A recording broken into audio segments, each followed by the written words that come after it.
Assalamualaikum warahmatullahi wabarakatuh. Selamat siang Bapak-Bapak yang saya hormati. Pertama-tama, izinkan saya memperkenalkan diri terlebih dahulu. Nama saya Muhammad Iqbal Fat, SHMH. Saya di sini sebagai mediator yang telah dipilih oleh Bapak-Bapak. Selanjutnya kepada Bapak-Bapak, saya berikan kesempatan untuk memperkenalkan diri masing-masing.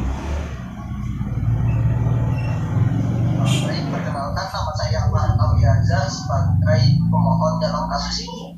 Dan perkenalkan juga nama saya Muhammad Maulidi sebagai termohon dalam kasus ini. Baiklah jika begitu. Dikarenakan Bapak-Bapak sudah bersedia untuk mengikuti proses mediasi ini, maka mari kita langsung saja. Pertama-tama, saya ingin menjelaskan bahwa mediasi yang Bapak-Bapak tempuh saat ini tidak lain merupakan cara penyelesaian sengketa melalui proses perundingan untuk memperoleh kesepakatan para pihak dengan dibantu oleh mediator. Menurut Peraturan Mahkamah Agung Nomor 1 Tahun 2016 tentang prosedur mediasi di pengadilan, mediasi adalah cara penyelesaian sengketa melalui proses perundingan untuk memperoleh kesepakatan para pihak dengan dibantu oleh mediator. Adapun saya sebagai mediator merupakan pihak netral yang membantu para pihak dalam proses perundingan guna mencari berbagai kemungkinan penyelesaian sengketa tanpa menggunakan cara yang memutus dan memaksakan sebuah penyelesaian. Di dalam pelaksanaan mediasi, kita juga mengenal adanya prinsip-prinsip dalam mediasi, yaitu antara lain yang pertama, imparsial, yang berarti tidak memihak atau netral. Yang kedua, tidak punya hak memutus karena keputusan diambil berdasarkan kesepakatan para pihak. Berikutnya, yaitu kerahasiaan. Seluruh yang terjadi dalam proses mediasi bersifat rahasia. Dan yang terakhir adalah kaukus. Artinya, apabila jika diperlukan mediator dapat melakukan pertemuan terpisah dengan para pihak. Baiklah, untuk mempersingkat waktu, akan saya bacakan tata tertib selama melakukan proses mediasi atau perundingan hari ini, yaitu yang pertama, para pihak harus berbicara secara bergantian setelah dipersilahkan oleh mediator. Yang kedua, para pihak tidak boleh saling memotong pembicaraan. Yang ketiga, para pihak tidak saling menyerang baik secara kata-kata ataupun fisik. Yang keempat, tidak merokok. Yang kelima, tidak menggunakan handphone. Yang keenam, tidak merekam isi pembicaraan. Baiklah, apakah Bapak-Bapak setuju dengan kesepakatan terhadap tata tertib tersebut? Saya setuju, Pak. Setuju, Pak. Baiklah, jika begitu bagaimana kalau kita mulai dengan mendengar keterangan dari pemohon terlebih dahulu? Apakah Bapak Farhan selaku tergugat setuju? Iya, Pak, silakan. Silakan Bapak Azza. Jadi begini, Pak. Saya dipersilakan sebagai direktur dari PT Prima Hijau Lestari Pasar Minggu, Pak. Jadi pada tanggal 03 Oktober 2018 yang lalu, saya menerima alokasi lahan dari Badan Pengusahaan Kawasan Jakarta Selatan berdasarkan penetapan lokasi nomor 9503063 atas nama PT Prima Hijau Lestari Pasar Minggu seluas 4.313 meter persegi yang terletak di Jalan Haji Mesir, subwilayah Jatipadang, Jakarta Selatan berdasarkan surat perjanjian nomor 638 SPJ garing SPJ garing KA strip AT garing 9 garing 2018 bahwa lahan yang telah dialokasikan oleh Badan Pengusahaan Kawasan kepada PT Prima Hijau Lestari Pasar Minggu tersebut selanjutnya kami daftarkan kepada Badan Pertanahan untuk ditingkatkan haknya sebagaimana tertuang dalam Sertifikat Hak Guna Bangunan nomor 371 Pasar Minggu tanggal terbit Januari 2019 atas nama pemilik PT Prima Hijau Lestari Pasar Minggu.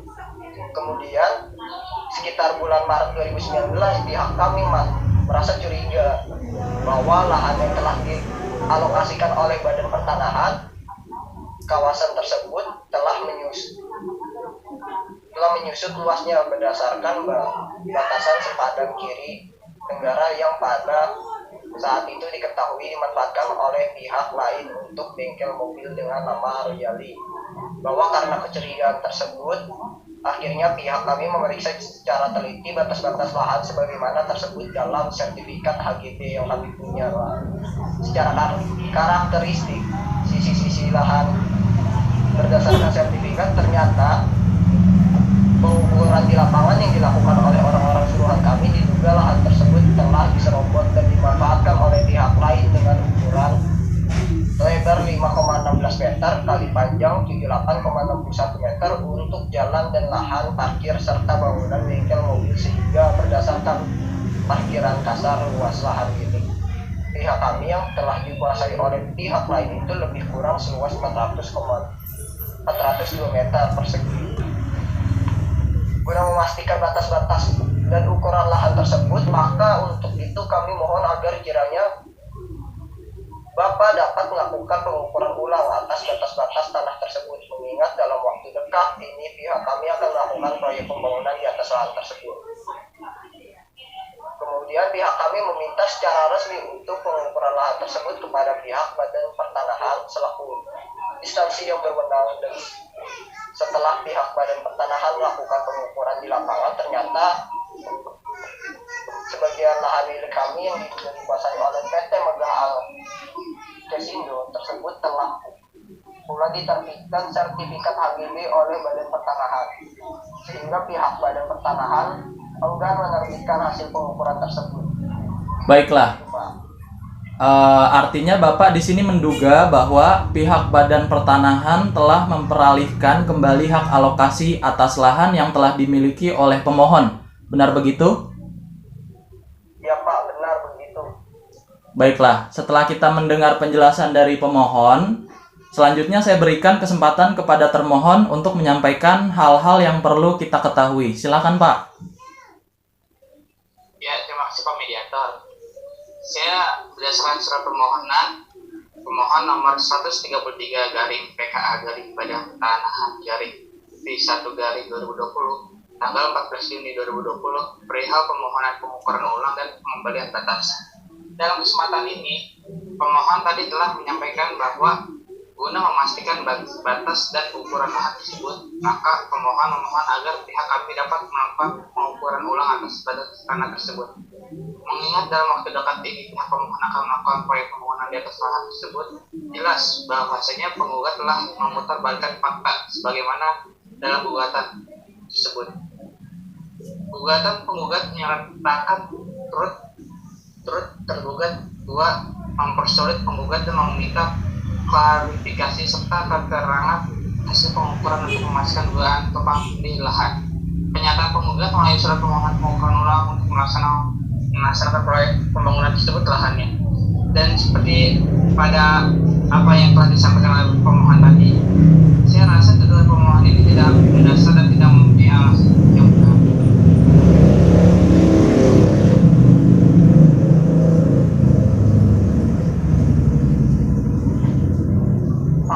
Memutarbalikan fakta tidak mendasar bagaimana? Jelas-jelas pihak kalian yang terbukti seperti menutupi fakta-fakta yang ada. Kepada pemohon, saya harapkan untuk tenang. Mari kita dengarkan terlebih dahulu alasan termohon hingga selesai. Bukan begitu, Pak? Betul. Terima kasih pihak Pak Mediator. Jadi begini, kenapa saya bilang tuduhan pemohon tidak mendasar dan tidak mempunyai alasan hukum yang benar? Karena berdasarkan peraturan pemerintah nomor 24 tahun 1997 pasal 1 angka 2, kantor pertahanan adalah unit kerja Badan Pertanahan Nasional di wilayah Kabupaten dan Kota Madya yang melakukan pendaftaran hak atas tanah dan pemeliharaan daftar umum pendaftaran tanah. Jadi apabila pemohon menuduh pihak kami telah memperalihkan kembali hak alokasi atas tanah yang dimiliki pemohon, sebaiknya pemohon mempelajari terlebih dahulu tentang hukum pertanahan dan kewenangannya dalam hal legalisasinya. Berarti dalam hal ini, apa pihak Badan Pertanahan tidak punya kewenangan untuk mengalokasikan lahan tersebut, benar begitu? Iya Pak Mediator, karena tanah atau lahan yang dinyatakan ini berada di atas tanah hak pengolahan lahan atas nama Badan Pengusahaan Kawasan Jakarta Selatan. Baik, Namun untuk termohon, bagaimana dengan sertifikat HGB yang telah diterbitkan pula oleh pihak Badan Pertanahan atas tanah yang diduga masih merupakan bagian daripada tanah pemohon? Ya benar, makanya saya menduga bahwa pihak Badan Pertanahan ini berusaha menutup-nutupi fakta bahwa memang sudah terjadi overlapping di sini. Hal ini tentunya merupakan suatu perbuatan yang melanggar azas keterbukaan informasi publik yang sangat merugikan hak kami. Maaf kepada pihak pemohon, sebelum mediasi dimulai tadi mediator telah menyampaikan tata tertib selama melakukan proses mediasi. Diharapkan pihak pemohon agar dapat berbicara secara bergantian setelah dipersilakan oleh mediator. Mari kita dengarkan terlebih dahulu alasan termohon hingga selesai, bukan begitu Pak? Baiklah Pak Mediator. Bagaimana tanggapan termohon? Jadi begini, bahwa berdasarkan peraturan Menteri Agraria atau Kepala Badan Pertanahan Nasional nomor 3 tahun 1997 tentang ketentuan pelaksanaan peraturan pemerintah nomor 24 tahun 1997 tentang pendaftaran tanah 197 ayat 1. Semua daftar umum dan dokumen yang telah dipergunakan sebagai dasar pendaftaran merupakan dokumen negara yang harus disimpan dan dipelihara menurut peraturan perundang-undangan yang berlaku. Pada ayat 4, dengan izin kepala kantor wilayah kepada pemegang hak yang bersangkutan dapat diberikan petikan atau salinan rekaman dokumen pendaftaran tanah yang menjadi dasar pembukaan hak atas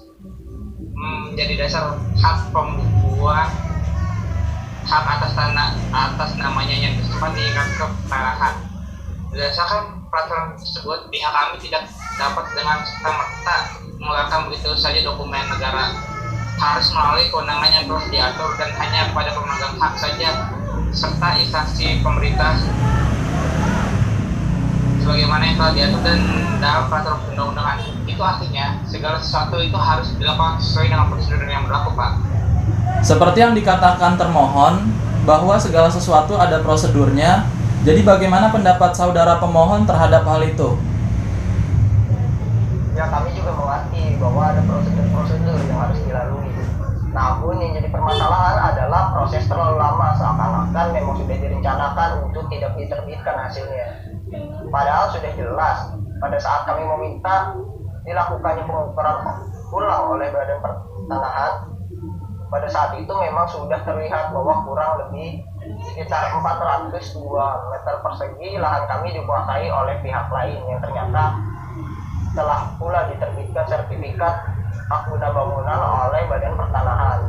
Karena itulah kami menduga telah terjadi alokasi lahan tanpa sepengetahuan kami.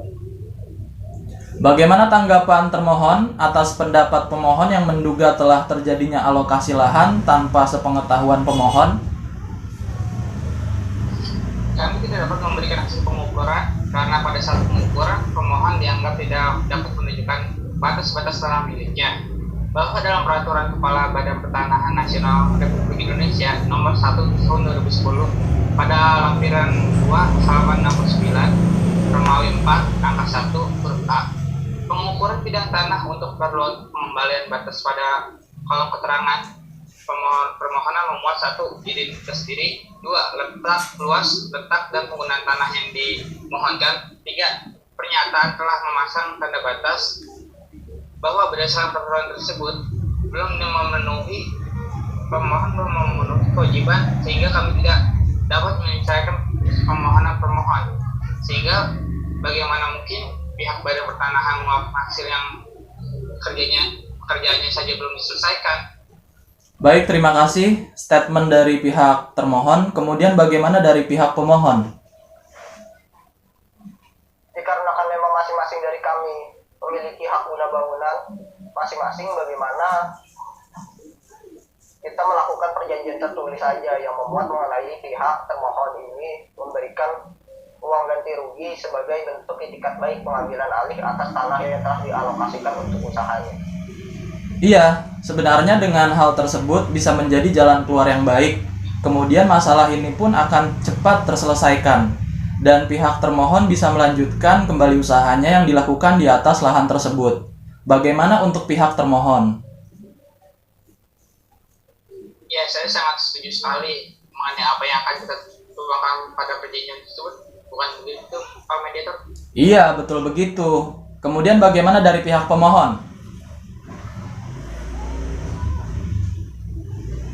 Betul Pak Mediator, baiklah. Bagaimana selanjutnya kita akan mempersiapkan kesepakatan perdamaian yang mana nantinya dia dalam kesepakatan tersebut para pihak harus menambahkan klausul apakah gugatan ini dicabut atau kesepakatan perdamaian atas biaya ganti rugi dan termohon yang dilakukan pada putusan majelis hakim yang melahirkan akte perdamaian. Pak Mediator, saya mau bertanya, apakah perbedaan klausul tersebut? Baiklah, saya akan menjelaskan.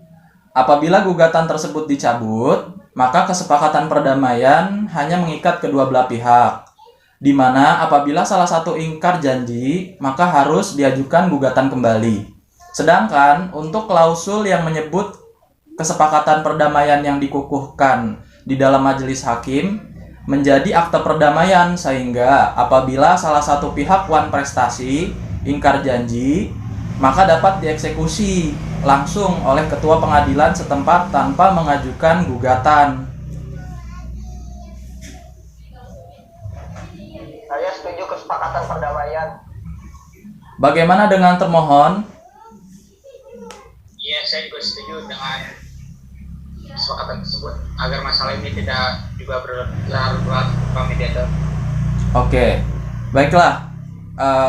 Bapak-bapak, selanjutnya saya membuat dan menyerahkan kesepakatan perdamaian yang telah ditandatangani kepada Ketua Majelis Hakim dan pembacaan putusan dengan panitera penggugat. Terima kasih banyak. Sekian, wassalamualaikum warahmatullahi wabarakatuh. Waalaikumsalam Waalaikumsalam warahmatullahi wabarakatuh.